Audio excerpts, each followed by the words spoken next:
Hello. Today I'm going to be talking about one of the common misconceptions about the Atlantis legend, and that is the idea that Plato is the only source of the Atlantis myth. And this is repeated by almost every book that's written about Atlantis, and it's almost true, but it's not true. And that's the dangerous thing about these misconceptions, that out of all the sources there are on Atlantis in this world, there is one additional source that is largely independent of Plato's work and does not depend on it or really reference it at all. And this is the Library of History, or Biblioteca Historica, by Diodorus Siculus. And we'll get to exactly who this person is and why he is important later. But first, I'll talk to you about Plato because it's important to know that while Plato isn't the only source on Atlantis, he is most definitely the most important one. And it is his account that has served as the foundation for other Atlantis researchers and scholars throughout the ages.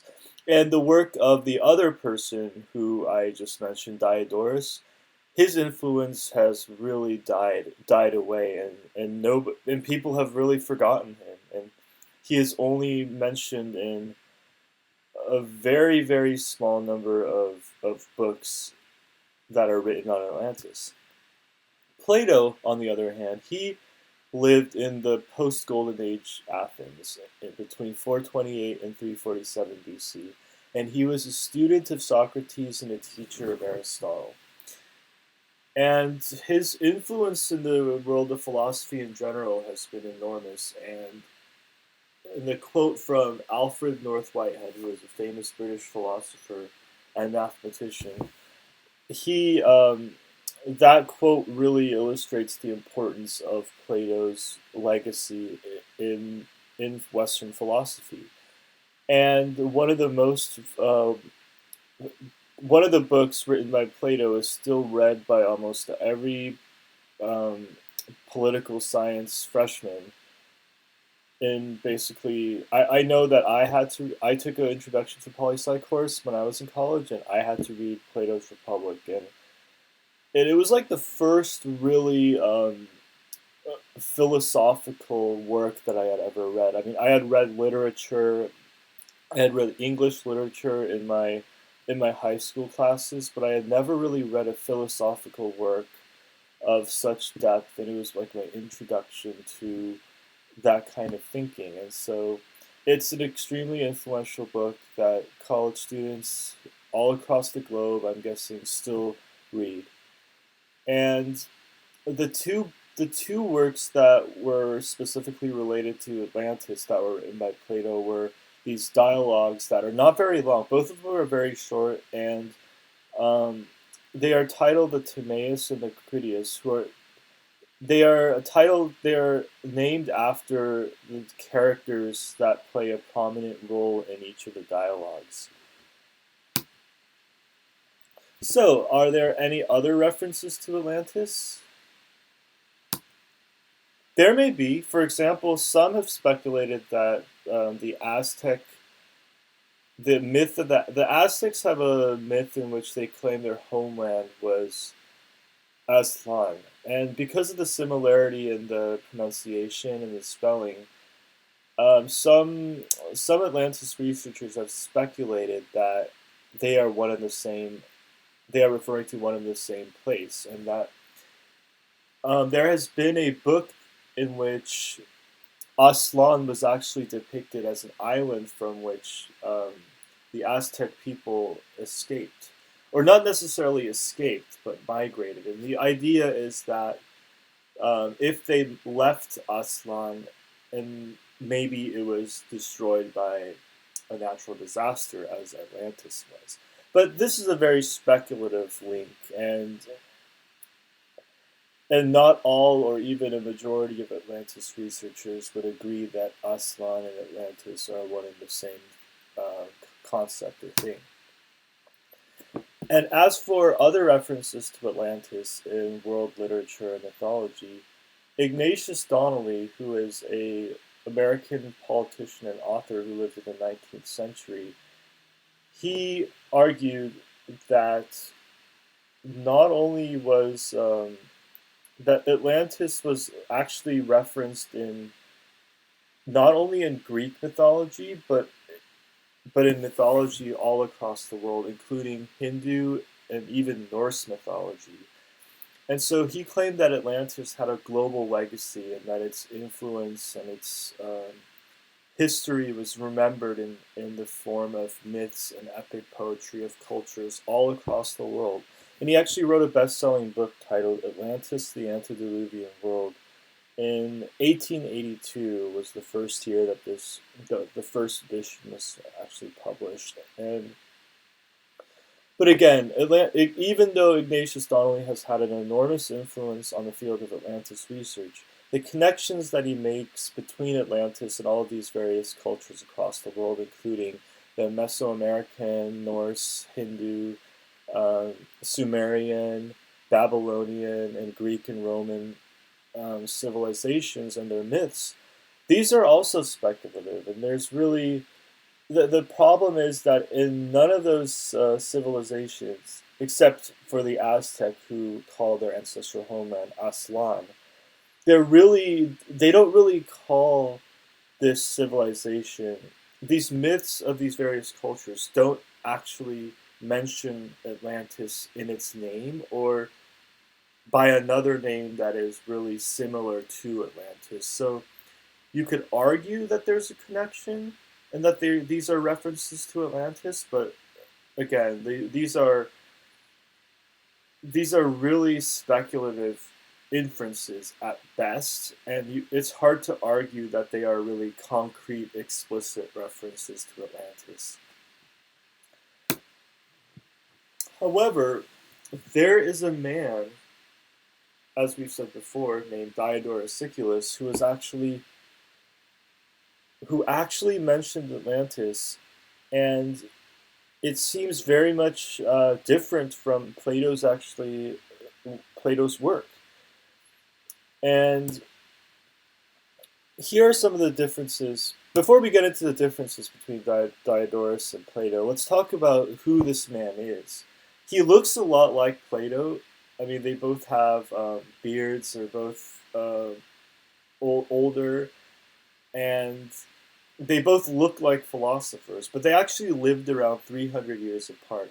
Diodorus Siculus lived around 300 to 350 years after Plato had died. He lived between 990 and 30 BC, and he wrote this book, Biblioteca Historica, which was like made up of 40 separate volumes. And you can argue that you can maybe estimate the total number of pages that were in his entire set of volumes to be maybe around like 10,000 to 20,000 pages. And he devoted only a small section, maybe a few pages, to the story of Atlantis.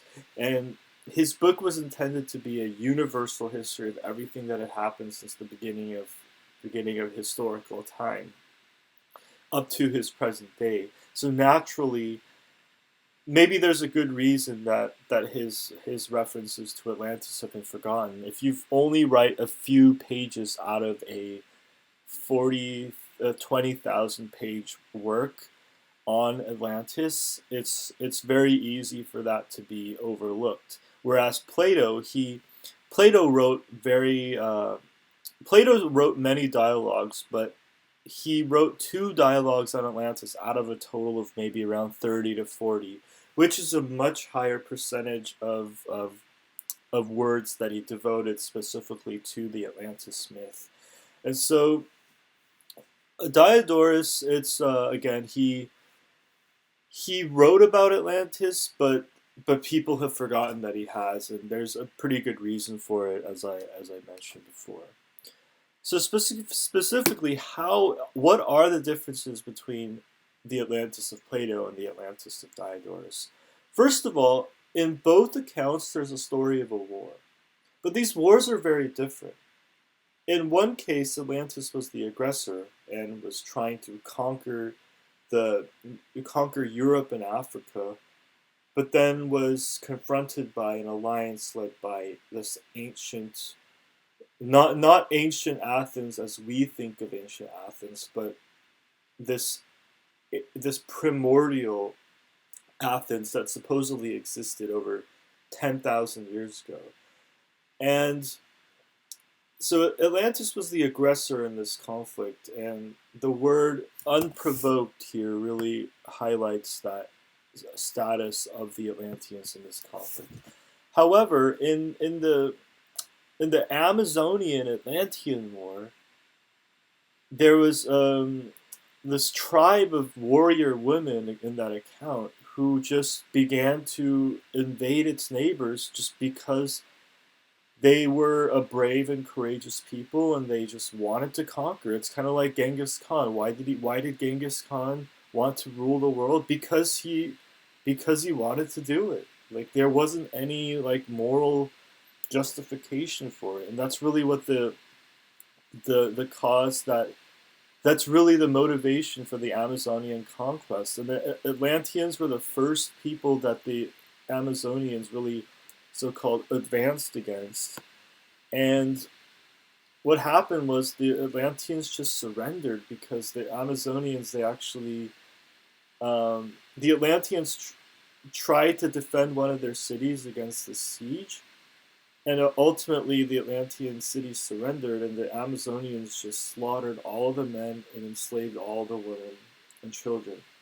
And after that, the Atlanteans decided, hey, let's cut our losses and let's surrender. And what happened was the Amazonians and the Atlanteans afterward they entered into an alliance in which the Amazonians continued to invade their neighbors, and the Atlanteans presumably were kind of looking the other way and allowing that aggression to take place. It's a really complicated story, but it's definitely different, right? You could argue that the Diodorus account in talking about the Amazonians is just a myth that should be disbelieved.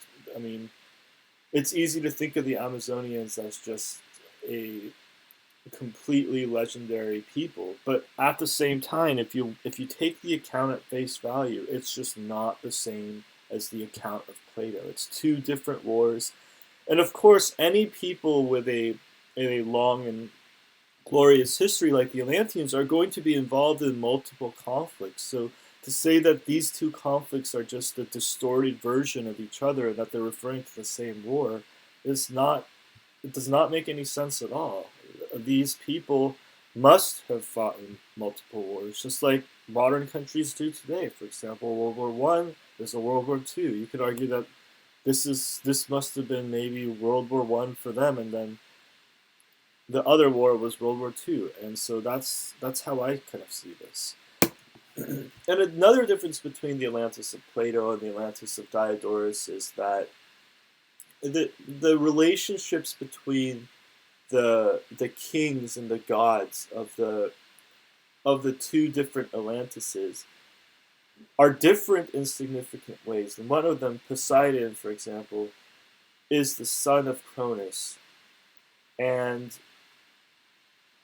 the Atlantis, the first king, is descended from Poseidon, whereas in the Atlantis of Diodorus, he is descended from Uranos and is Cronus's brother.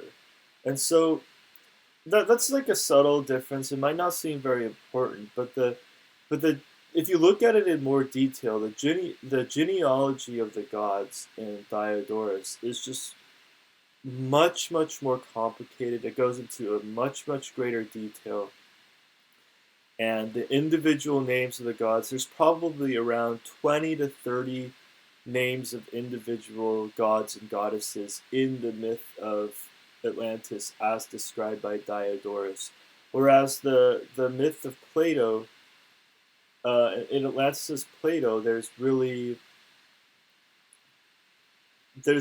doesn't really go into that much detail. You have Poseidon, and you have Atlas, and then you have Zeus, and then you have Athena, and that's about it. But the Atlantis of Diodorus, you have those goddesses and gods, and you also have Uranus. You have the you have so many names, and you just kind of have to do your own research on this. But the idea in general is that the Atlantis of Plato and the Atlantis of Diodorus, first of all, many people just completely overlook and don't even aren't even aware of the fact that there is a separate story and a separate account of Atlantis. And this might be because the book in which the book that Diodorus wrote, it was like 20 to 30,000 pages long, and he only devoted around 4 pages to 3 or 4 pages to Atlantis specifically. So it's very easy to overlook.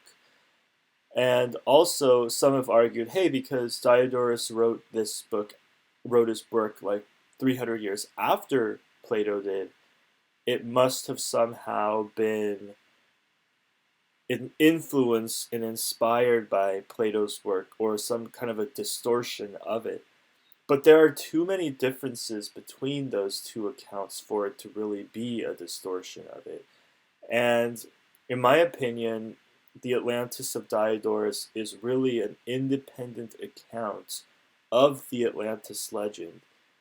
And therefore, the common belief among both Atlantis researchers and skeptics who claim that Plato is the only original primary source for the Atlantis myth, I believe that that's a misconception, and that while it generally may be true, there is a really important exception, and so overall, the claim must be false.